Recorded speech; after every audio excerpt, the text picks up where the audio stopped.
पाकिस्तान और दुनिया भर में लाखों देखने और सुनने वालों को अरशद शरीफ का सलाम। नाज़रीन, वीकेंड के ऊपर मैं चंद दोस्तों के साथ बैठा था और इत्तेफाक से दोस्त जो थे वो बड़े पक्के किस्म के शिकारी और शिकार खेलना उनका शौक़ है। और उन्होंने मुझे बताया कि जब शिकार खेलते हैं और जो एक्सपीरियंस शिकारी शिकार खेलते हैं तो जो शिकार होता है उसे बाकायदा हाँका जाता है, और हाँका इस तरह से जाता है कि उसे एक स्पेसिफिक जगह पे लाया जाता है जहाँ पे वो शिकार अपने आप को बड़ा कंफर्टेबल फील करता है, और फिर शिकारी जो शिकार के ताक लगा के बैठे होते हैं, जो उसे हाँका कर रहे होते हैं, वो उसका शिकार कर लेते हैं। खैर, बड़ी इंटरेस्टिंग बात उन्होंने बताई, क्योंकि मैं शिकार खेलता नहीं हूँ तो मुझे इन चीज़ों का पता भी नहीं था कि शिकार को हाँका कैसे किया जाता है और इसका मतलब क्या होता है। लेकिन उन शिकारियों ने बताया कि जी हमें तो शिकार खेलने की आदत है, शिकार को हाँका करना होता है, उसके बगैर शिकार खेला नहीं जा सकता। तो बड़ी इंटरेस्टिंग चीज़ें हैं, जो लोग शिकार खेलते होंगे उन्हें यकीनन समझ आती होगी। हमारे साथ वफाकी वज़ीर इत्तलात शिबली फराज साहब इस्लामाबाद स्टूडियो में मौजूद है। बहुत शुक्रिया वज़ीर साहब प्रोग्राम में शिरकत का। यकीनन आप शिकार खेलते हैं या शिकार को हाँका होते हैं, आपने कभी देखा? नहीं, लगता तो ये है कि मुझे हाँका गया है, मैं शिकार हूँ। नहीं मिनिस्टर साहब, ऐसी बात नहीं। मैं वैसे ही वीकेंड पे दोस्तों के साथ था, उनसे ये बातचीत थी। आपकी तो आज माशाल्लाह leader of the opposition Shahbaz Sharif साहब भी आपकी तारीफ़ कर रहे थे, जिक्र नेक उन्होंने आपका किया। नहीं, मैंने तो नहीं सुनी है जी उनकी प्रेस कॉन्फ्रेंस, लेकिन बात यह है कि बात तारीफ़ की नहीं है, बात इंडिविजुअल्स की नहीं होती है, बात मुल्क की होती है। किस तरह आप मुल्क के काम के लिए तो कौमी असेंबली में काफ़ी लेजिस्लेशन भी हो रही है और इफ़ेक्टिवली हो रही है, उसमें कोई मसाइल तो नहीं है आपको? नहीं, देखें, जो हमने लेजिस्लेशन में हमने ये देखा है कि बदकिस्मती से जब भी कोई ऐसे लेजिस्लेशन होती है जिसमें कि हमें वो लेजिस्लेशन करनी पड़ रही होती है, बिकॉज़ हमारी जो रिक्वायरमेंट है आलमी इदारों की, जिस हम एक कम्युनिटी में जिसमें रह रहे हैं, जिस कम्युनिटी ऑफ नेशंस, तो उसमें ज़ाहिर है कि हर मुल्क के अपने मसाइल होते हैं, और जो मसाइल हमारे माजी के हुक्मरान हमारे लिए छोड़ गए, जिसमें कि कई किस्म की प्रॉब्लम्स थी। कुछ हमारी जो एक ज़माने से जब से हम ये दहशतगर्दी के ख़िलाफ़ जंग लड़ रहे थे, उससे लेकर और फिर जो हमारी फाइनेंशियल डीलिंग्स हैं उसमें जो मसाइल थे या जो गैर कानूनीत थी, जिसमें मनी लॉन्ड्रिंग ख़ास तौर पे एक बहुत ही अहम चीज़ थी, तो उसकी लेजिस्लेशन जब हो रही हो और आप देखें कि जो अपोजिशन के अरकान हैं वो बजाय इसके कि मुल्क की बेहतरी के लिए सोचें, वो अपनी ज़ात के या अपने लीडर के लिए क्या चाह रहे हो अपोजिशन जो अपनी ज़ात के लिए? नैब कवानीन में तो गारंटीज कोई दी गई थी, बातचीत चल रही थी आगे, आपका ट्वीट भी इस हवाले से सामने आया, तो नैब कवानीन में तरमीम पे हुकूमत ने अपनी गारंटीज विड्रॉ कर ली जो नेगोशिएशन हो रही थी। देखें, उसका डिटेल्स में जाने का तो वक्त भी नहीं होगा। मैं ये समझता हूँ कि जो भी जो डील होती है, ये जो अंडरस्टैंडिंग होती है, देखें पार्लियामेंट्री गवर्नमेंट में, हुकूमतों में या सिस्टम में आप अपोजिशन के साथ आप नेगोशिएशन करते हैं ऑन सर्टन इश्यूज़, बिकॉज़ एक दूसरा पहलू देखने का होता है दूसरी साइड से, और इससे ही लेजिस्लेशन होती है। लेकिन हमने यहाँ पे ये देखा है कि जो लेजिस्लेशन होती है, तो जो ख़ास तौर पे दो पार्टीज़ हैं वो अपने लीडरशिप को और अपने इंडिविजुअल केसेस को सामने रखते हुए वो लेजिस्लेशन करती हैं, या अपनी कंडीशंस डालती हैं, या अपने वो अमेंडमेंट्स देती हैं। अब जाहिर है कि पाकिस्तान तहरीक इंसाफ एक ऐसी पार्टी है जिसमें कि वो जहाँ तक अकाउंटेबिलिटी का इशू है उस पर वो कोई ज़्यादा कंप्रोमाइज़ कर नहीं सकती है, और हमने देखना ये होता है कि इसमें आया कानून एक किस्म का सबके लिए बराबर होगा, या हम किसी ख़ास तबके के लिए कानून बना रहे हैं। जब आप प्राइम मिनिस्टर साहब की तो ज़ीरो टॉलरेंस है, लेकिन इस हवाले से कोई गारंटर्स तो मौजूद नहीं है जिन्होंने कहा हो कि जनाब ये FATF अपोजिशन पास करेगी तो नैब कवानीन भी पास होंगे और इवेंचुअली PTI को भी ये पास करना पड़ जाए नैब कवानीन में तरामीम। देखिए, नहीं, हम तो ये समझते हैं कि हर वो कानून जो कि किसी ख़ास इंडिविजुअल के लिए या किसी ख़ास तबके के लिए बनाए गए हो, तो हम तो उसको अपोज करेंगे, क्योंकि और ये स्टेटेड पॉलिसी कायम रहेगी। ये स्टेटेड पॉलिसी है जी, इसमें बिकॉज इसमें पाकिस्तान तहरीक इंसाफ अफोर्ड नहीं कर सकती है। रहम तो नहीं आ जाएगा हुकूमत को? नहीं, रहम की बात नहीं है, ये तो उस वाली बात है कि ये हमारी लीडरशिप का ये एक फर्म बिलीफ है कि जिस चीज़ पे हम सियासत में आए, जिस चीज़ पे हमें लोगों ने वोट दिया, अगर हम उसको कंप्रोमाइज़ कर दें तो फिर हमें और इनमें फ़र्क क्या रहेगा? बिल्कुल फ़र्क तो नहीं रहेगा। यही बात होती थी कि एनआरओ नहीं देंगे, और प्राइम मिनिस्टर साहब ने 17 अगस्त 2018 को जिस दिन इलेक्ट हुए थे उस दिन भी ये बात की थी कि कोई एनआरओ नहीं होगा। लेकिन लोग कहते हैं कि एक एनआरओ तो आप लोगों ने दिया, आपकी हुकूमत ने दिया, और मियां नवाज शरीफ साहब बाहर गए, बाकायदा डील के तहत बाहर गए। और ये मैं नहीं कह रहा, पी की जमात के ऑनरेबल डिफरेंट मिनिस्टर्स कहे थे। अदील राय साहब, मोहम्मद अख्तर साहब ने तो इतना पहले 2019 में कह दिया था जहाज़ आएगा, और फिर हमने देखा जहाज़ आया, जिसका जिक्र वज़ीर आज़म इमरान खान साहब भी करते हैं। वफाकी वज़ीर शेख रशीद साहब वो कह रहे हैं पैकेज डील हुई, और पैकेज डील में उन्होंने जिसका नाम लिया, पैकेज डील के तहत वो तमाम शख्सियात मुल्क से बाहर है। साथ उन्होंने एक और नाम भी लिया था, और मरियम बीबी का नाम लिया था। मरियम बीबी ने खुद उसकी वजाहत की, और इंडिकेशन शायद यही आ रही थी कि वो भी उसी पैकेज डील का हिस्सा था। लेकिन कुछ मामलात ऐसे हुए कि बतौर गारंटी मरियम बीबी को यहाँ रख लिया गया। क्या क्या मरियम बीबी ने, आइए देखते हैं। मैंने मियाँ साहब के साथ जाना चाहा, मैं ही ख्याल रखती थी उनका। मुझे एक सोचे समझे मंसूबे के तहत मियाँ साहब के साथ नहीं जाने दिया, तो मैं इस नतीजे पे पहुंची हूँ कि मुझे इधर एज हॉस्टेज रखा हुआ था। यरगमाल रखा हुआ है मरियम नवाज़ को, वो भी जाना चाहती थी। और वफाकी वज़ीर मिनिस्टर साहब, आपने अपने वज़रा को सुना, और तर्जुमान भी हैं आपकी जमात के, इतनी वाज़े उन्होंने अल्फाज में बताया था जाने से पहले कि ये डील हो रही है, ये पैकेज डील है, ये इस खदो खाल है इसके। देखें, पहली बात तो ये कि हमय्या अख्तर ये हमारी पार्टी के, मुझे तो नहीं पता कितने वो हैं। मैंने तो कभी उनको पार्टी के उसमें ना इजलासों में देखा है, ना उनकी कोई PTI के साथ कोई पुरानी या वो है। तो उनकी बात, उनकी जो इन्फॉर्मेशन है, मैं तो उसको नहीं समझता कि वो कोई इतनी ट्रू PTI को रिप्रेजेंट करती है। दूसरी बात है, शेख रशीद साहब ने बात की। शेख रशीद साहब हमारे बड़े अहम हमारे अलाए हैं। उनका अपना एक तर्ज सियासत है, वो अपनी बात, उनका एक ख़ास तरीका है करने का, और वो करते हैं जिसको हम रिस्पेक्ट करते हैं। लेकिन बात ये है जी, देखें कि इसमें हमने तो कोई डील नहीं की है। बात जब एक ऐसी सिचुएशन आ जाए जिसमें कि आपको जितने भी जो कंसर्न लोग हैं, डॉक्टर्स हैं वगैरह वगैरह, वो अगर ये कहते हैं कि उनकी रिपोर्ट्स जो हैं तो ये कह रही हैं कि जी उनको बहुत ही अशद इजलास की, हालांकि हम इन प्रिंसिपल उससे भी एग्री नहीं करते हैं, क्योंकि देखें ये फैसिलिटी किन लोगों को जो जेल में होते हैं उनको अवेलेबल है। आया उसको जो साइकिल चोरी करता है उसको भी ये अवेलेबल है। आया का बिना नहीं, देखें हमें तो एक ऐसी उसमें लायक है। अब देखें इस मुल्क में कल्चर क्या बनाएगा, कौन कल्चर ये बनाएगा जिसमें कि आप ये कहते हैं कि अगर कुछ चीज़ हो जाती, हम तो देखें ना, हमें वो बेचता हो, हमारा ज़हन वो है नहीं, हम वो ट्रेडिशनल पॉलिटिशियंस हैं भी नहीं। और मैं ये समझता हूँ ये अल्लाह ताला का बड़ा रहम है कि हम इस किस्म के, देखिए एक सिस्टम, एक वक्त आएगा जब इसी को हम चेंज कर रहे हैं, जब लोग मुख्तलिफ तरीके इस्तेमाल करके ये फजिंग करते हैं, अकाउंट्स की फजिंग करते हैं, ये बजट की फजिंग इन्होंने की हुई है, इन्होंने इकोनॉमी के फिगर्स की फजिंग की हुई है। तो ये वो लोग हैं जो कि हर कुछ कर सकते हैं।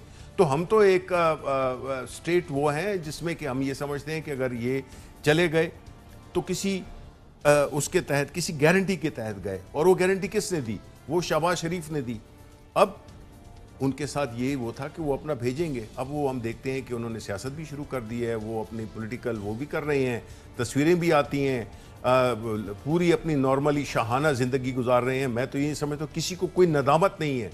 यानी ये इस मुल्क में इन्होंने जो सबसे बड़ा डैमेज किया है ना, ये दो पार्टीज़ ने, इन्होंने ये जो एक कल्चर ऑफ इम्प्यूनिटी, और दूसरा ये कि करप्शन को करप्शन ही कोई नहीं समझता, उससे क्या हुआ है कि एक ऐसा माहौल बना दिया गया है जिसमें कि आज ये बैठ के टीवी पे जलसों में ये तकरीरें करते हैं, ये हमें बताते हैं कि जी किस तरह करनी होती है। यानी इससे जो मॉरल डेप्रिवेशन है, इससे ज़्यादा क्या हो सकती है? कि एक बंदा है जो कि अगर वो है, वो साइकिल वाले को तो आपने सर नीचे किया होगा, इधर जितना बड़ा कोई डाका डालता है वो उसको उतनी इज्जत लोग देते हैं माशरे को। ये इन्होंने नुकसानात अबव, ओवर एंड अबव कि जो फाइनेंशियल लॉस मुल्क को दिया, इंस्टीट्यूशंस को तबाह किया, उससे भी ज़्यादा जो कि एक मॉरल कलैप्स की वजह बने ये लोग हैं। इनको लोग जो है तो ये they don't know what they have done to this country. क्या हुकूमत को डिसीव किया गया, धोखा दिया गया? Yes, we can say that is highly possible. Medical reports के जरिए हुकूमत को धोखा दिया गया। देखिए, इनसे कोई भी तवक्को है कि ये कुछ भी कर सकते हैं, ये तो वही वाली बात है कि हम देखते हैं कि कई फकीर हैं जो कि सड़क पे प्रिटेंड करते हैं कि वो जी लंगड़े हैं, उनकी टांगे नहीं है, ठीक है, हाथ जो है तो कमीज में दिया होता है। अब आप जैसे मेरे जैसे लोग जो है तो हम उनको पैसे भी दे देते हैं, लेकिन जो ही अगर कोई पुलिस वाला आता है वो देखते हैं कि वो भाग जाते हैं और आप हैरान हो जाते हैं। तो आप बुरे आप हैं या बुरा वो है जो कि फ्रॉड कर रहा है? तो ये चीज़ नहीं आने देंगे हम कि जी हमें कोई इस बात पे नदामत है। अगर है किसी ने एक्सपोज किया है, वो रोज़ अपनी तस्वीरें फुटेजेस भेजते हैं। ये तो मतलब है कि जो टीवी वाले हैं, जो मीडिया है, वो तो दिखाने नहीं चाहिए, इसलिए कि ये वो लोग हैं जो कि इस मुल्क का जो इस वक्त जो उसकी प्रेडिकमेंट है, जो कि उसकी मौजूदा हालात हैं, ज़मीनी हक़ाइक़ हैं, जिसमें कि गुर्बत है, जिसमें इदारों में से आपको कुछ भी नहीं मिलता, उन लोगों को आप आइडियलाइज कर रहे हैं कि टीवी में अगर शिबली फराज भी बैठे हुए या इमरान खान बैठा हुआ है और साथ में इसको दिखाएं। मैं तो आई फील ऑफेंडेड, इसलिए कि आप दोनों को बराबर कर ही नहीं सकते। एक इमरान खान है जो कि हर चीज़ बिल्कुल सामने है, एक वो है जो कि मुल्क के लिए काम कर रहा है और दूसरी तरफ वो ज़ाती मफादात के लिए काम कर रहे हैं। और मुल्क जो है इसमें डिस्कशंस इस बात पे होती हैं कि जी नवाज शरीफ को ये हो गया, नवाज शरीफ को हो गया। I would not like to even talk about it because I think these are the people, ये वो लोग हैं जिन्होंने के मुल्क को तबाह किया है, जिन्होंने, जिस तरह मैंने कहा, फाइनेंशियल चीज़ें तो रिकवर हो जाती हैं, जो मॉरल कलैप्स इन्होंने इस मुल्क में लाया है ना, उसकी कोई, वो इंडिया भी हमारे साथ नहीं कर सकता था। इन्होंने जनाब उस कल्चर को, जिसमें दिखावे का कल्चर, जिसमें कि करप्शन को करप्शन नहीं समझा जाता, जिसमें बुरी बात को बुरी बात नहीं समझा जाता, ये वो लोग हैं। और आजकल हमें मोरालिटी का, अखलाकियात हमें सिखाते हैं। यही वो लोग हैं ना जिन्होंने कि पार्लियामेंट में कहा कि ये हैं वो ज़राए जिनके ज़रिए मैंने ये जायदादें खरीदे एमन फील्ड की। वही बंदा था जो बाहर, जो मैं आपको फ़कीर की मिसाल दे रहा था ना, जो हाथ अंदर डाल लेता है कमीज़ के और फिर आपसे भीख मांगता है। ये वो काम अगर करें तो फिर आप कहेंगे कि ये हमने, you should be condemning them. इनको आपको इनका वो करना चाहिए कि देखें ये वो लोग हैं, ये वो क्या कहते हैं, नौसरबाज हैं, जो कि इस मुल्क को लूट के, इस मुल्क को नुकसान पहुंचा के, और वो जो है तो अभी अपनी फुटेजेस दिखाते हैं, वो अरबों रुपयों की जायदाद जो कि चोरी के माल से बनाई गई है, उसको वो दिखाते हैं कि जी ये निकल रहे हैं, ये गाड़ियां हैं, ये शानदार गाड़ियां, ये किसका पैसा था। मैं भी सियासत कर रहा हूं ना, मेरा लीडर भी सियासत कर रहा है। अगर आपने देख लिया कि एक पैसा भी नॉर्मल हलाल के कमाते हुए भी अगर हमने कमाया हो, नहीं है, हमारे पास तो टाइम ही नहीं होता है। काम मतलब है जाते हैं, काम करते हैं, हमारे तो जो नेटवर्थ है वो तो नीचे जा रही है, ठीक है। वेरेज ये लोग बिजनेसेस करते हैं। इमरान खान का कोई बिजनेस है? नहीं है। इनका बिजनेस है। कितनी इन्होंने मनी लॉन्ड्रिंग की, कितने इन्होंने उसके जरिए मनी लॉन्ड्रिंग की, बाहर पैसे भेजे, वापस लाए, बाहर भेजे। ये जायदादें उनको बुलाएं, आप मरियम नवाज को बुलाएं, तो वो बजाय इसके कि वो अपने सवालात का जवाब दें, वो अटैक कर देती हैं उस पर। फिर बात करते हैं आपके महंगाई की। इनको क्या पता है कि महंगाई क्या होती है? आपको पता है कि ये जो शाहाना जिंदगी जो गुजार रहे हैं, जो फुटेज जो आप दिखा रहे हैं, इसका कोई अवाम के साथ ताल्लुक है? आया इन्होंने कभी गरीबों का सोचा है कि इस मुल्क के जो गरीब हैं उनके लिए क्या प्रोजेक्ट्स किए जाएं? हम तो अपने तई बावजूद मुश्किलात के हमने एहसास प्रोग्राम किया, हमने गरीबों के लिए सोचा, हाउसिंग बनाई। अब ये एक प्राइम मिनिस्टर है जो कि गरीबों के लिए सोचता है, ये वो लोग हैं जो कि अमीरों के लिए सोचते हैं। ये तो इन्होंने जो मुल्क के साथ किया है उसका तो आप सोच भी नहीं सकते, हर एक को पता है। हम जो सवाल था वो अपनी जगह, इस सारी जो आपने बातें की इस पर हम मजीद भी बात करते हैं, लेकिन प्राइम मिनिस्टर साहब का स्टैंड तो बड़ा क्लियर था। बादशाहों ने उन्हें सिफारिश की कि जाने दें मियाँ साहब को, और मैंने खुद वज़ीर आज़म ये सवाल किया था कि किस बादशाह ने सिफारिश की, क्या कहा था वज़ीर आज़म ने उस वक्त? आइए दें। कोई सिफारिश नहीं चलेगी, लेकिन मैं आज ये कह रहा हूँ कि ये किस जो अरब मुल्क से सिफारिश है, ये किस अरब मुल्क को लेटर लिखा? आप यकीन करें कि इन्होंने 2 को इन्होंने मैसेजेस भिजवाई, इनके बेटों ने, मैं नाम नहीं लूँगा, कि जी सिफारिश करें मेरे से कि इनको, सऊदी किंग को नहीं मैं नाम नहीं लूँगा। उन्होंने ये कहा मेरी तरफ उनको कि जी इनको कहें कि जी किसी तरह ये बाहर इनको भिजवा दें। जिस मर्जी बादशाह से सिफारिश करवा लें, जिस मर्जी जिसके पास चले जाएं, घुटने घोड़े दबाएं उसके, मैंने आपसे जवाब लेना है। जी नाज़रीन, आपने देखा वज़ीर आज़म का कितना क्लियर स्टैंड है इस हवाले से, और बादशाहों की सिफारिश भी नहीं मानी। लेकिन फिर एक स्टेज ऐसी आई कि ख़ुद काबीना में ये मसला हुआ और वज़ीर आज़म ने कहा कि उन्हें इस हवाले से रहम आ गया। क्या कहा वज़ीर आज़म ने? अदालत को मुजरिम करार देती है, हमें दरख्वास्त की जाए। आइए देखें। अदालत जिसको मुजरिम करार दे देती है, हमें ये दरख्वास्त की जाती है कि उसको बाहर जाने दो, ह्यूमैनिटेरियन रीजंस के लिए। हम डॉक्टर्स की रिपोर्ट देखते हैं और वो हमारी कैबिनेट करती है, जो आज तक कभी हुआ नहीं पाकिस्तान में। और मैं ये भी बता दूं कि मेरी ज्यादातर कैबिनेट कह रही थी कि इनको ना बाहर जाने दो। बाकी भी तो यहाँ इस मुल्क में लोग जेलों के अंदर बीमार होते हैं, लेकिन रहम आ गया। मैंने अपनी सारी कैबिनेट को कहा कि ठीक है, तकलीफ है, जाने दो।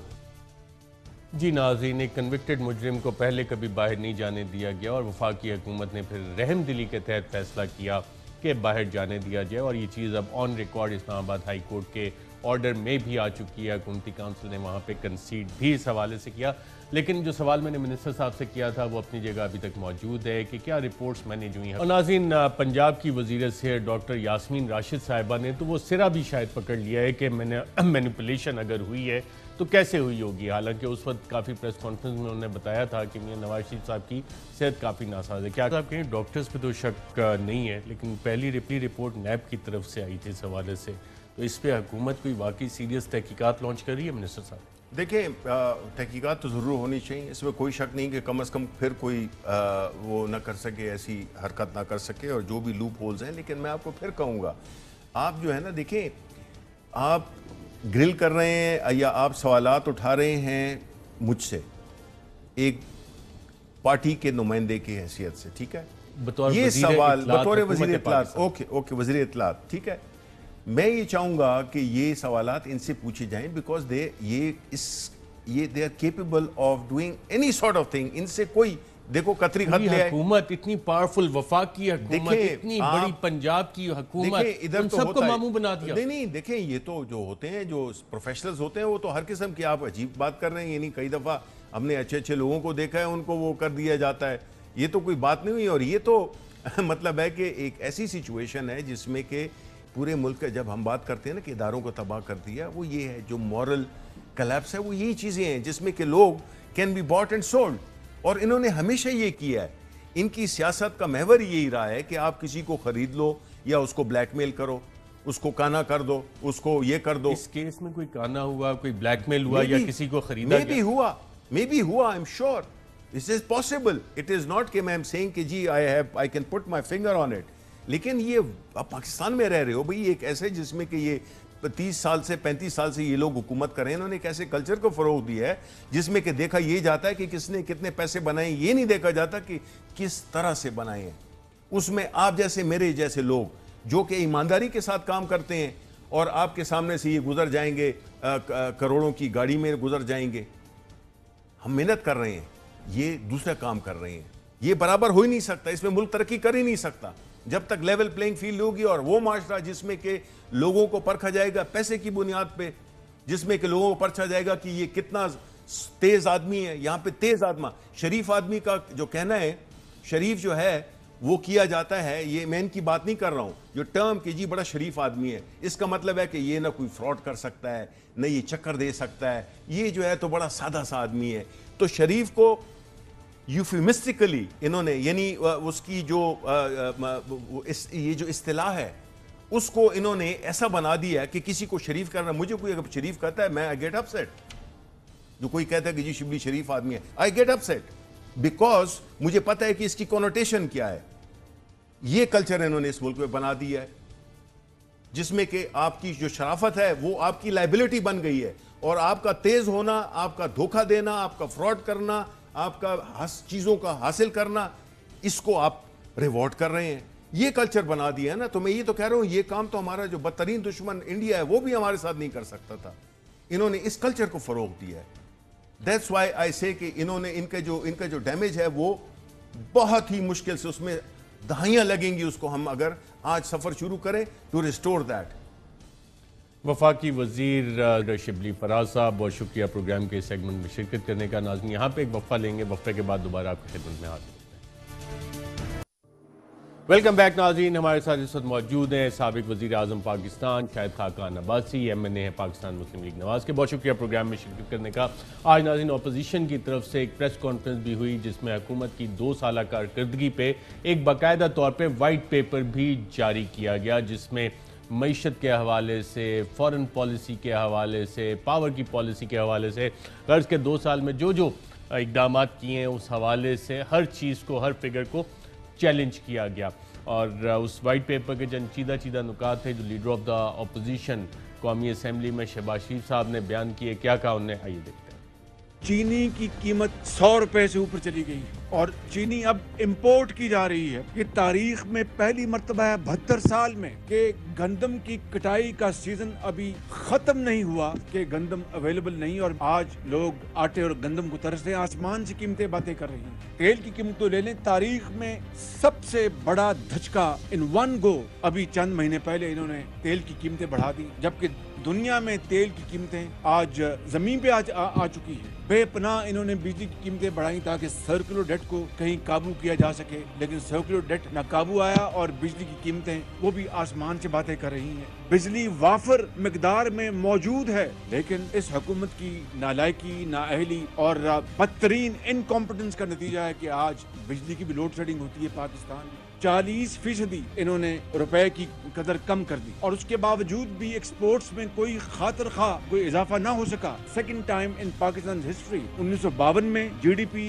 उसकी ग्रोथ नेगेटिव हुई थी और आज ये दूसरा मौका है 72 सालों में कि हमारी जो जीडीपी की जो ग्रोथ है वो नेगेटिव में 0.4%। बोरिंग की यानी जो उधार लिया है वो 2 सालों में उतना है जितना कि नवाज शरीफ के 3 अदवार में एक तरफ और इनका 2 सालों में एक तरफ। नवाज शरीफ की सरबराही में पंजाब में अस्पतालों में अद्वियात मुफ्त कर दी गई थी, इन्होंने वो तमाम अद्वियात बंद कर दी और अद्वियात की कीमतें आसमान पर पहुंच गईं। कोविड से आने से पहले लाखों लोग बेरोजगार हो चुके थे इनकी मुकम्मल इनकॉम्पिटेंस और नालायकी की बुनियाद पर, और फिर कारोबार ठप है, दुकानदार चिल्ला रहा है, आम आदमी की जिंदगी अजीरन हो चुकी, जिंदगी तंग हो चुकी है, और जो अशराफिया है वो इनके इर्द गिर्द बैठे हैं। इनके अपनी काबीना में वो लोग मौजूद हैं जो कि दूध से धुले हुए हैं, उनको कोई नहीं पूछ सकता। शाहिद खाकान भाई साहब, आज बड़ी hard hitting strong press conference, साथ एक वाइट पेपर भी जारी कर दिया।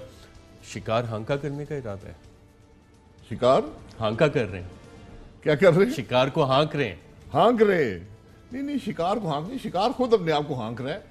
हमने कोई बात फिगर से अलहदा की हो, कोई झूठ बोला हो, कोई गलत दावा किया हो, आप यकीन करें 1 घंटा गुजर गया और अभी यानी मेरा जो वाद था मैंने तकरीबन 2/3 छोड़ दिया, टाइम नहीं था। इतने फेलियर्स हैं कि आप सारा दिन बयान करें पूरा नहीं होगा। यकीन करें हर शोबे में। मैं तो परेशान हूं अपने मुल्क के लिए। यकीन करें मैं कोई सियासी बात नहीं कर रहा कि जहां पर हुकूमत का कोई मुस्बत काम 2 साल में नजर नहीं आता।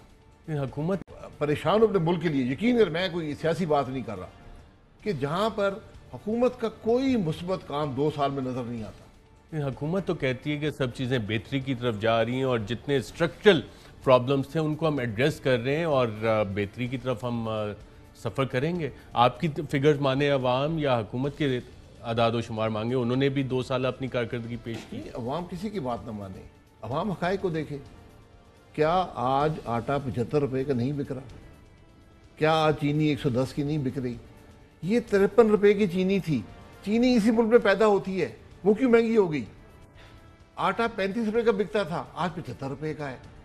बिजली में 40% इजाफा, गैस की कीमत डबल, पेट्रोल पे 45 रुपये फी लीटर आज आप टैक्स दे रहे हैं। हमारे जमाने में 15 रुपये देते थे। 15 से 22 रुपये। 30 रुपये पेट्रोलियम डेवलपमेंट लेवी भी शामिल है जी, वो 30 रुपये इजाफी किए गए ना। असल टैक्स 15 रुपये है। यदि मैं अशर साहब आपको यकीन करें कि मुझे समझ नहीं आती कि हम यहाँ पहुँचे कैसे। आप गर्दिशी कर्जा देख लें, यानी उसकी कोई लिमिट नहीं रही। आप यकीन करें मैं ज़्यादा था 18 करोड़ में हुआ डेली, तो मैं परेशान था कि उसको हम कैसे मैनेज करें। आज 120 करोड़ है और परवाह नहीं किसी को परवाह ही नहीं है। आपने भी लीडर ऑफ द अपोजिशन ने भी जिक्र किया कि लोग उनके इर्द गिर्द बैठे हैं, गालिबन कॉन्फ्लिक्ट ऑफ इंटरेस्ट का। आप भी कह रहे थे कि कोई वफाकी वजीर हैं या काबीना के मेंबर हैं जिनके के पावर प्लांट्स फर्नेस ऑयल पे चल रहे थे। ये क्या कहानी है? कौन वजीर है? नहीं, मैं देखिए मैं वजीरों की बात नहीं करता, लेकिन ये हकीकत प्रेस कॉन्फ्रेंस में नहीं, मैं नाम नहीं लेता हूँ। मैं हकीकत बयान करता हूँ। हमारे मुल्क में 30% बिजली की जनरेशन फर्नेस ऑयल से होती थी। ये सबसे इनएफिशिएंट और एक्सपेंसिव जनरेशन थी। यानी जितने हम किलोवाट आवर बनाते थे, तकरीबन 90 बिलियन किलोवाट आवर हम साल के बनाया करते थे। 28-30 बिलियन फर्नेस ऑयल से आते थे। पाकिस्तान दुनिया का सेकंड लार्जेस्ट इंपोर्टर था फर्नेस ऑयल का। हमने कैबिनेट के फैसले से इंपोर्ट बंद कर दी, वो इनएफिशिएंट पावर प्लांट्स बंद कर दिए। दुनिया के मोस्ट एफिशिएंट प्लांट 62% एफिशिएंसी की हमने 5000 मेगावाट लगाया। कोल के 3 प्लांट्स लगाए जो सस्ते तरीन बिजली पैदा करते और करते रहेंगे। उसके बावजूद अच्छा, इससे पहले 1000 मेगावाट लाहौर के इर्द गिर्द लगा, 4 यूनिट हैं, वो लगे गैस पे थे, ये मुशर्रफ साहब के ज़माने में, और उस वक्त पता था कि गैस नहीं है, उनका ऑल्टरनेट फ्यूल डीजल रखा गया। वो 12 साल डीजल पे चलते रहे। हमने आके एलएनजी से रिप्लेस किया और हमें भी 3 साल लगे उनसे लड़ के।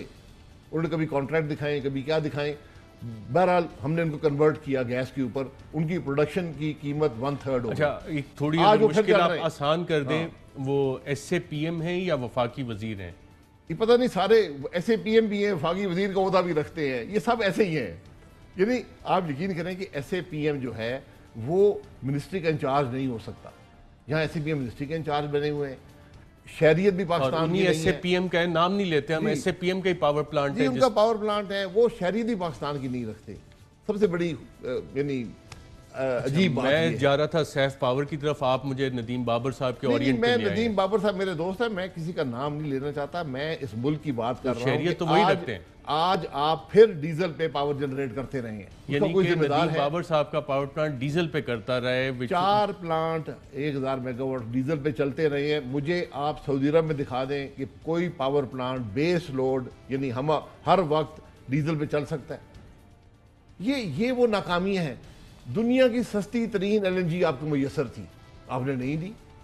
अच्छा, ऑर्डर ऑफ प्रेसिडेंस में ये वाले प्लांट्स, क्योंकि आप इस मामला को जानते भी हैं, किस जगह पे आते हैं एनर्जी की जब हम डिस्ट्रीब्यूशन में देखते हैं? सिर्फ डीजल पे चलेंगे, आखिरी से भी आगे।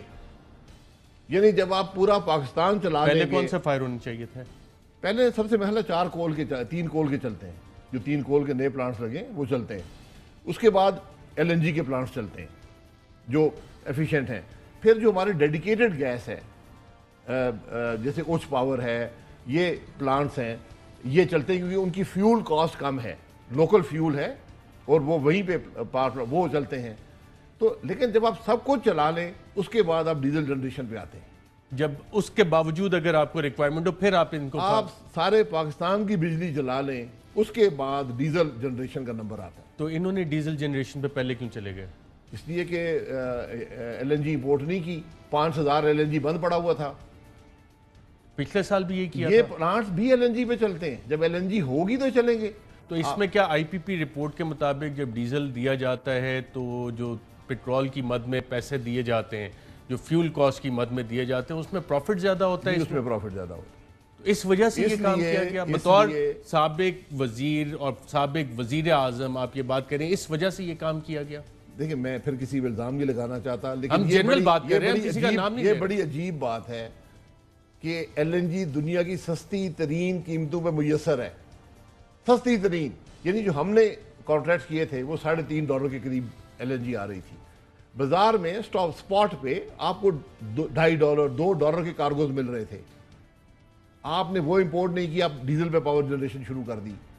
ये मेरा ख्याल है कि फी यूनिट आपको 15 से 18 रुपए आप फालतू पे कर रहे थे फी यूनिट। ये हालत है। ये वो नाकामियां हैं जिनको मैं सिर्फ इनकॉम्पिटेंस के दायरे में नहीं रख सकता। मैं माजरत से कहता हूं कि मेरा दिल करता है, मैं कहूंगी नालायक थे। नाअहली तो नहीं बता रही, तो आप स्कैंडल बता रहे हैं। मैं स्कैंडल बता रहा हूं, आपके सामने है। और ये कितने billion furnace oil generate import किया गया, फर्नेस ऑयल इंपोर्ट किया गया। कैबिनेट का फैसला है कि नहीं करना। आप पता, दुनिया की मार्केट कोलैप्स कर गई। जब पाकिस्तान ने छोड़ा फर्नेस ऑयल, दुनिया की मार्केट कोलैप्स कर गई। और हमें उससे मसला भी हुआ कि जब प्राइस कोलैप्स हुई तो जो फर्नेस ऑयल के प्लांट्स थे वो मेरिट ऑर्डर ऊपर आ गए। तो एक अजीब सी लेकिन इनएफिशिएंट प्लांट्स हैं, एनवायरमेंटली बैड हैं, उनको बंद कर दें।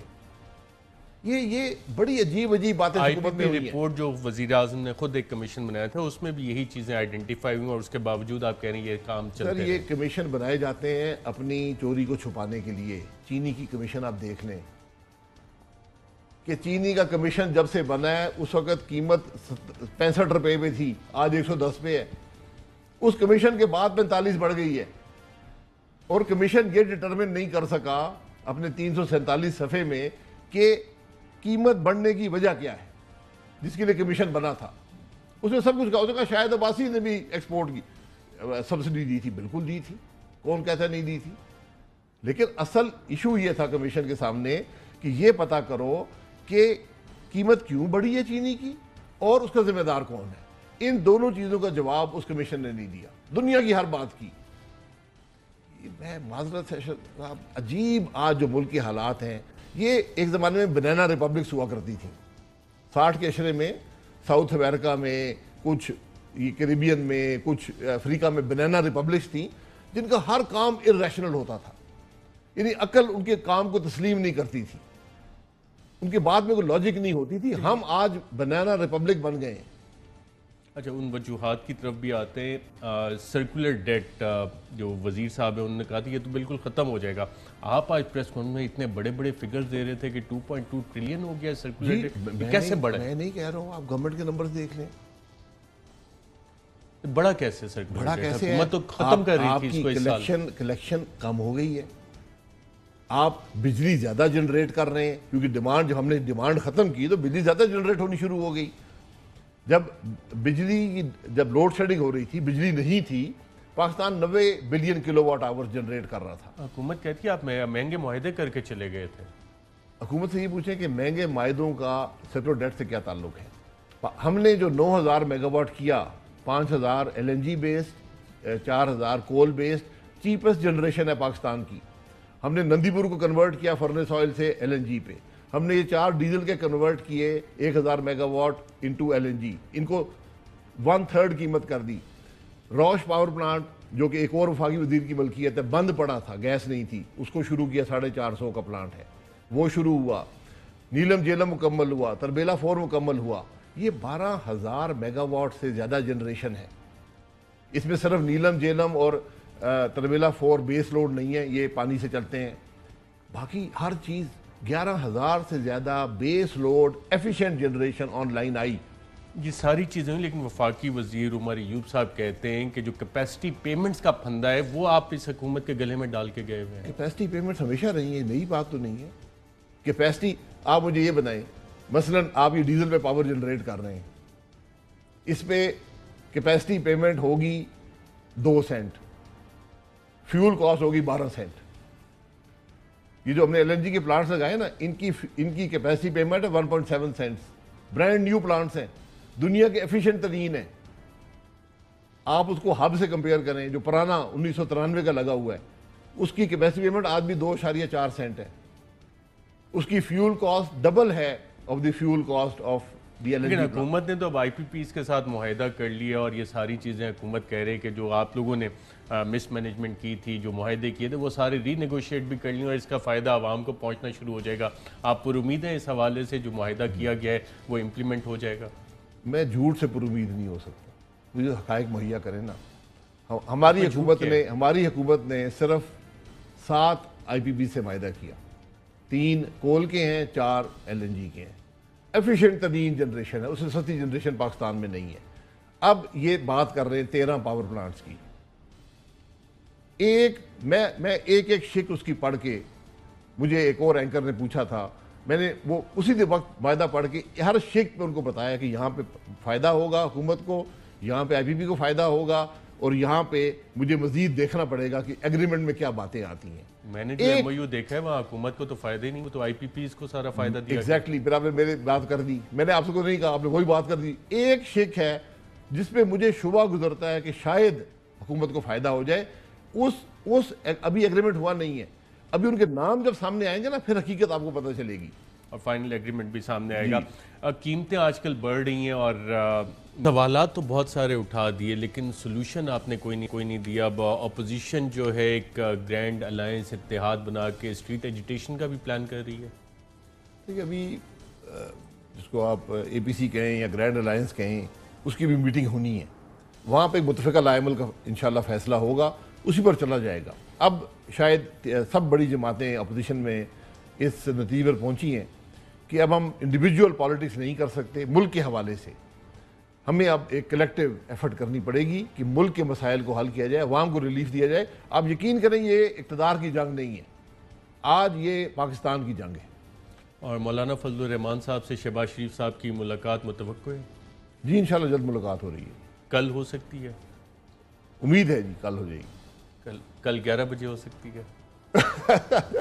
नहीं 10:50 पे 50 पे। अच्छा, तमाम अपोजिशन जमातों का ये अब मुतफ़क्का फ़ैसला इस हवाले से हो गया। मियाँ नवाज शरीफ साहब की वापसी का भी कोई इस हवाले से प्लान बन रहा है, और ये बात डिस्कशन में आई है कि अगर मियाँ नवाज शरीफ साहब खुद फैसला करें वापस आने का तो उनका इस्तकबाल किस तरह से करना है? देखिए मियाँ साहब इलाज करवा के आएंगे, मेरा ये ख्याल भी है, मेरी उम्मीद भी है, और मेरा अगर मुझसे मशवरा किया तो मेरा मशवरा भी है, क्योंकि हमने जो कुछ उनके साथ किया वो कोई मुनासिब, जो पाकिस्तान ने किया, एक आदमी जो 35 साल इस मुल्क की सियासत में रहा हो, जिस पे आप एक करप्शन का केस नहीं साबित कर सके। तो supreme court of Pakistan, supreme court of Pakistan का वो फैसला भी तारीख की नज़र हो गया, उसको भी तो तारीख उसकी इज्जत करती है, वो भी आपको पता चलेगा। हकीकत ये है 8 साल मुशर्रफ ने घर में जाके जुराबें और जूते भी गिने, ये हकीकत है। हमारे घरों में घुसकर कपड़े गिने गए, इनके पास कपड़े कितने हैं, कुछ नहीं मिला। अब ये साहब आ गए, इन्होंने कहा जी मैं करूँगा, अब 2 साल इनको भी हो गए। केस क्या बनाए, केस आपके सामने है। मलिक अरशद जज को ब्लैकमेल करके कन्विक्शन ली गई। नवाज शरीफ साहब की सेहत ख़राब है, इसमें कोई शुबा नहीं है। अगर किसी को शुबा है तो बता दे, रिपोर्टें हुकूमत के पास हैं, हुकूमती डॉक्टरों की रिपोर्टें हैं। जी हुकूमत को शुबा है? नहीं, हुकूमत को किस बात का शुबा है? उन्हीं की रिपोर्टें उन्होंने देखने के बाद इजाज़त दी थी, ECL पर डाला हुआ था, और वो भी शायद ना देते जब जज एक I think Lahore high court के जज पहले वफाकी वजीर इत्तलात कह रहे हैं कि मैनिपुलेट हुई, उनके तर्जुमान कहते हैं, कोई EDTA का जिक्र करते हैं कि मैनिपुलेट, और सिस्टम पुराना नून लीग जानती है, उन्होंने सिस्टम हाईजैक कर लिया। वजीर उनकी थी, शौकत खानम की टीम आई, रिपोर्टें, जब जज ने कहा कि अगर इनको कुछ हो गया फिर जिम्मेदारी आपकी है, वहां जाकर जब इनके पड़ी गले, फिर इन्होंने जान छोड़ी। अब वो इलाज करा के आएंगे। नवाज शरीफ भागने वाला आदमी नहीं है, अगर भागने वाला होता तो लंदन से आता ना। हम थोड़ी हकीकत को भूल जाते हैं ना। वापसी के लिए आपकी कोई बात हुई या पार्टी में डिस्कशन हुई मियां नवाज शरीफ? बिल्कुल कोई ऐसी डिस्कशन की जरूरत नहीं है, इलाज के लिए गए हैं। हुकूमत कह रही है कि हम तो उन्हें मंगवाएंगे, कोशिश कर लें। और पॉलिटिकली हुकूमत को कुछ नहीं कह सकता ना, हुकूमत को, क्योंकि पाकिस्तान में आटा भी सस्ता हो गया है, चीनी सस्ती हो गई है, बिजली सस्ती हो गई है, मसाइल ख़त्म हो गए हैं, तो अब एक मसला रह गया नवाज शरीफ को वापस लाना, तो सारी हुकूमत उसी पे लगी हुई है, तो करे कोशिश। साबिक वज़ीर आज़म शाहिद खाकान साहब, बहुत शुक्रिया प्रोग्राम में शिरकत करने का। नाज़रीन, यहाँ पे एक वफ़ा लेंगे और वफ़े के बाद बात करेंगे कराची की क्या कोई तकसीम हो रही है, मेयर साहब आज इतने डिजेक्टेड क्यों थे, एक वफ़े के बाद।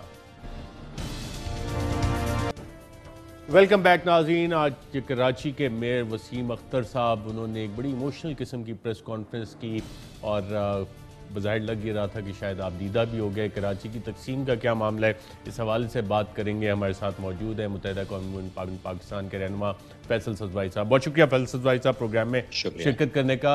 ये मामला क्या है कराची की तकसीम का, और मेयर साहब इतने आज अफसुर्दा क्यों हो गए? उनके खतूत के भी कोई जवाब नहीं देता, उन्होंने बताया। सिर्फ खतूत के नहीं अरशद भाई, 2017 में सुप्रीम कोर्ट ऑफ पाकिस्तान में पिटीशन दायर की वसीम अख्तर भाई ने बतौर मेयर और MKM पाकिस्तान ने, कि आइन में एक आर्टिकल है 140 है, जिन लोगों को 18वीं तरमीम का बहुत सुबह शाम वर्द करते हैं, उसी 18वीं तरमीम का हिस्सा है जो ये कहता है कि मुल्क भर में ऐसी बल्दियाती हुकूमतें कायम होंगी जिनके पास माली, इंतजामी, सियासी इख्तियार और वसाइल होंगे। सिंध का निज़ाम आप उठाकर देख लीजिए, इस वक्त कराची के मेयर के पास पिछले 4 बरस से ना वाटर एंड सीवरेज बोर्ड है, ना बिल्डिंग कंट्रोल है, ना मास्टर प्लान है, ना Karachi development authority, MDA, Lyari development authority, कुछ भी नहीं है। यानी जहां से पैसे कमाए जा सकते थे, एक रह जाता था ऑक्ट्रॉय जिला टैक्स, वो भी सिंध हुकूमत नाक बन के बैठ गई है, कुछ 36-40 अरब रुपए कराची के रोक कर बैठी है। तो ये मुकदमा हम लेकर गए अदालत में कि बराए मेहरबानी आप आइन की तशरीह कर दीजिए। जिस तरह आपको याद होगा 63(1)(c) आइन में पहले भी मौजूद था कि दोहरी शरीयत के हामिल अरकान पार्लियामेंट नहीं हो सकते, लेकिन फिर सुप्रीम कोर्ट ने उसको डिफाइन कर दिया और उसके बाद उस पर कदगन आ गई। इस मुकदमे को सुप्रीम कोर्ट ने 3 बरस में भी डिफाइन नहीं किया है। तो ये आज की बात नहीं है, ये रोना और ये लेटर्स लिखना। मेरे ख्याल में ये तो पिछले 4 बरसों में वसीम भाई ने एक काउंट दिया कि कितने सारे लिखे थे। सवाल ये है कि वसीम अख्तर बतौर मेयर आप ना देखिए, आप ये देखिए कराची के उस आम आदमी को जो एमकेएम का वोटर भी नहीं है लेकिन कराची का शहरी है, उसका क्या कसूर है कि आप एमकेएम की दुश्मनी में कीजिए ये कि 2009-10 का जो आखिरी बजट था मुस्तफा कमाल साहब का, जो परवेज मुशर्रफ साहब के निजाम हुकूमत का था, 43 अरब रुपए उसका बल्दियाती हुकूमत का बजट था। सिंध हुकूमत हर साल 5-5, 6-6 अरब रुपए दे रही है कराची की गवर्नमेंट को, जैसे कोई खैरात दे रहे हैं। जिस कराची शहर से सिर्फ general sales tax on services में, सिर्फ इंफ्रास्ट्रक्चर सेस में 200 अरब रुपए कराची शहर से ले रहा है, लोकल टैक्स, प्रॉपर्टी टैक्स ले रहे हैं 100 अरब रुपए, उसके बावजूद ऐसे के जैसे कोई खैरात दे रहे हैं। पिछले 3-4 साल में मैं समझता हूं कि कोई 30-40 अरब रुपए बमुश्किल उन्होंने दिए तरक्याती मदों में, और वो भी पूरे नहीं देते। और ये कि कोई एहसान किया है आपने एक लूला लंगड़ा बल्दियाती निजाम हुकूमत देकर कि जहां शहर की आधी से ज्यादा सड़कें सीवरेज और पानी की लाइनों के रसने से टूटी हैं, लेकिन वो इख्तियार मेयर के पास नहीं है। मेरे दोस्त सखर के जो वजीर हैं उनके पास है, उनका क्या लेने देना कराची शहर से। यहाँ की जो बिल्डिंग कंट्रोल है उसको आपने कराची बिल्डिंग कंट्रोल के बजाय सिंध बिल्डिंग कंट्रोल बना के ये सब कुछ कर दिया। तो कराची का एक there is a method behind this madness. जो हमारा रोना ये है, लोग आप इसको एमकेएम पर्सपेक्टिव से ना देखें, इसको कराची ठीक है। अच्छा, कराची में जो नई डिस्ट्रिक्ट्स है, इस हवाले से ये बेहतर इकदाम है या कि इस पे भी सवाल आते हैं? देखिए, पिक एंड चूज नहीं होना चाहिए अरशद भाई। अगर तो 40 लाख का जिला गवर्नेबल नहीं है, एक लम्हे को मैं मान लूं पीपल्स पार्टी की ये प्ली कि 40 लाख का जिला था गवर्नेबल नहीं है, तो 4.5 करोड़ 5 करोड़ का सूबा कैसे गवर्नेबल है? मेरा ये सवाल है। यानी जिला बनाने का आपके पास रेवेन्यू एक्ट के तहत इख्तियार तो है, लेकिन कोई पब्लिक हियरिंग तो करें। इन्होंने किया क्यों है? इनके एक ही एमएनए है वहां से, उनकी सीट पक्की करने के लिए वहां पर जो इनका वोट बैंक है उसके लिए इसको जिला डिक्लेयर कर दिया। अब क्या करेंगे? अच्छा भाई, आबादी आपको आज पता चलिए 40 लाख, ये तो 2017 की मर्दमशुमारी है। जिला हुकूमत जाने के एक हफ्ते पहले आप जिला बना रहे हैं, तो दिस समथिंग फिशी। फिशी क्या है? उसको जिले का नया डिप्टी कमिश्नर जो कि लेके आएंगे दही सिंध से, उसके कई असिस्टेंट कमिश्नर, मुख्तार कार, सारे के सारे अफसरान, उसके फंड्स की डिस्ट्रीब्यूशन, प्लस क्या करेंगे जो जिला गरबी है जिसमें से कार्व आउट कर रहे हैं इस जिले को, उसके पास कोई रिसोर्सेज नहीं रह जाएंगे। यानी वहां तनख्वाहें देने, जहर खाने के भी पैसे नहीं होंगे उस जिले में। तो ये जानबूझ के पीपल्स पार्टी जो करती है ना, देखिए मैं हमेशा आई मेंटेन एंड मेरे पास रीजंस हैं, जो पाकिस्तान पीपल्स पार्टी इस्लामाबाद में बैठ के बड़ी फेडरलिज्म की, बड़ी कॉन्स्टिट्यूशन की, बड़ी रूल ऑफ लॉ की बात करती है ना, हमें यहां सिंध पीपल्स पार्टी का सामना है जो कॉन्स्टिट्यूशन के पिक एंड चूज करती है इनको क्या सूट करता है, जो सिर्फ करप्ट नहीं है, जो बायस्ड हैं, जो अपने फैसले इन सारी की सारी ऐनकों को लगाकर करते हैं। यही वजह है कि कराची सफर कर रहा है। आप मुझे ही बता दीजिए अरशद भाई, इस्लामाबाद में आप बैठे हुए हैं, पेशावर हो, लाहौर हो, मुल्तान हो, कहीं पर भी बीआरटी क्या वहां के मेयर ने बनाई है? लाहौर में जो पानी वहां की सड़कों पर बह रहा है, क्या वहां के मेयर को पूछा जाता है? या मेरे सूबे में तो चीफ सैनिटेशन इंस्पेक्टर का इख्तियार भी वजीर आला के पास है। ना पैसे देते हैं, ना इख्तियार देते हैं, जिम्मेदारी सारी की सारी लाद देते हैं। हम मौजूद हैं अपने लोगों में, हमने अपने लोगों को सर्व करना है, जिस हिसाब से भी करें। और वो इसलिए नहीं रहे, ला इलाहा इल्लल्लाह मोहम्मद रसूलुल्लाह। मैं सड़क पर निकलता हूं, कचरा देखकर सीवरेज की पानी की लाइनें रिस रही हैं, सड़कें तबाह कर रही हैं, इसलिए रोना आता है कि नाम नहाद जमहूरियत के नाम के ऊपर मेरे शहर को जिस तरीके से नुकसान पहुंचाया जाता है। और जब मैं ये कहता हूं कि इंतजामी तौर के ऊपर आप चला नहीं पा रहे हैं ये सूबा, इंतजामी तौर पर इस सूबे को आपने डिस्ट्रीब्यूट करना है। मैं सिंध तोड़ने की नहीं, सिंध को जोड़ने की बात करता हूं। सिंध को तो जुल्फिकार अली भुट्टो साहब ने शहरी दही का कोटा लगा के तोड़ दिया था, तकसीम कर दिया था। सिंध तो उस वक्त टूट गया था, तोड़ने की बुनियाद डाल दी गई थी कि जब आपने जाली डोमिसाइल बनाकर शहरी सिंध के बच्चों से उनकी नौकरियां, उनकी काफी गंभीर मसाइल हैं, आईनी भी, सियासी भी, एडमिनिस्ट्रेटिव भी। लेकिन आज के प्रोग्राम में इतना ही। नाज़रीन, इजाजत दीजिएगा। अल्लाह हाफ़िज़।